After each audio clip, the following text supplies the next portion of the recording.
In this video, we're going to look at one of our big theorems. This is called the intermediate value theorem. A lot of times we will refer to this as IVT. We will also have an MVT and an FTC, and there's a couple other ones out there that are big takeaway theorems from calculus. So let's start with this one. So if then, oh my gosh, almost every statement in math has if then. So let's suppose that I have a continuous function on an interval. So if continuous, where f of a is greater or equal to f of b, that just basically means that the y values, the left y value is either bigger or equal than the right y value. So if that is true, then, okay, so let's see a picture here. These pictures make sense.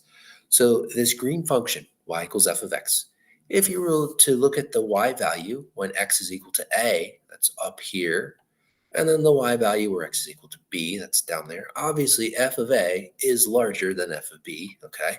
So if that is true, then what must be true? Okay, let's suppose that I have an x value somewhere in this blue.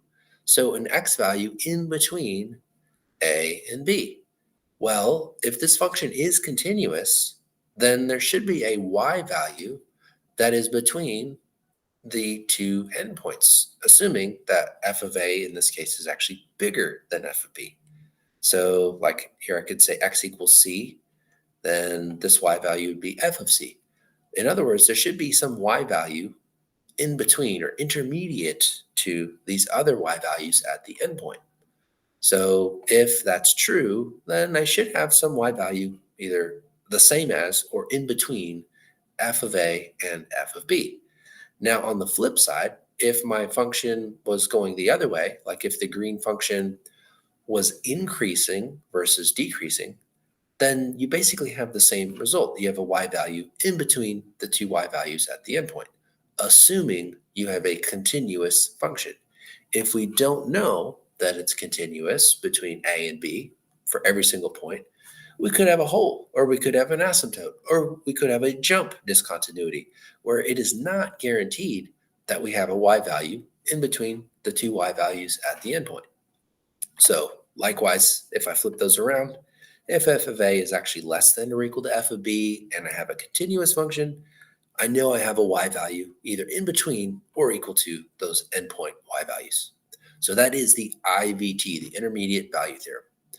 Okay, so we'll talk more about applying this thing in class and how we can use this to justify some real world problems, word problems. But now we're going to jump over to infinite limits, either going to infinity or where we might have a limit that takes us to infinity.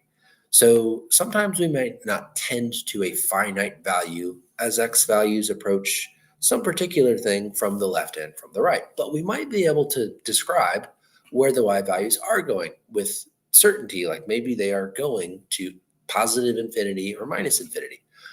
Think back to pre-calculus. Let's say I have y equals 1 over x. And if I take a look at that graph, it's this hyperbola looking thing. If I come from the right, I know with certainty as x approaches 0 from the right, that my y values are going to positive infinity. I also know, let me turn this around here, I have horizontal asymptotes. As x goes off to infinity, I know that the y values are getting closer and closer and closer to 0. So in this case, this is an infinite limit as x approaches infinity.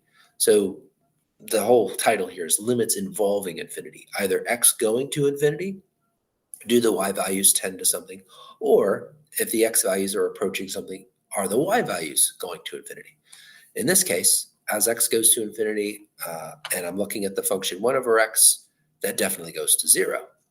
And if I flip this around, if I go to minus infinity, well, even though down here, my function looks different than over here, I know that as I get more and more and more to the left, my function is getting closer and closer and closer to 0 again. So it looks like the limit as x goes to infinity and the limit as x goes to minus infinity are both going to be 0. So even though the x values can approach infinity, either the positive infinity or minus infinity, sometimes the y values might approach a finite value like a horizontal asymptote. So you need to remember those rules from pre-calculus to evaluate some of these. You also need to remember some of those graphs. Some of these we're doing graphically. Now let's take a look at x going to 0 from the right, which I sort of jumped to a minute ago. As I go to 0 from the right, with certainty, I know that's okay.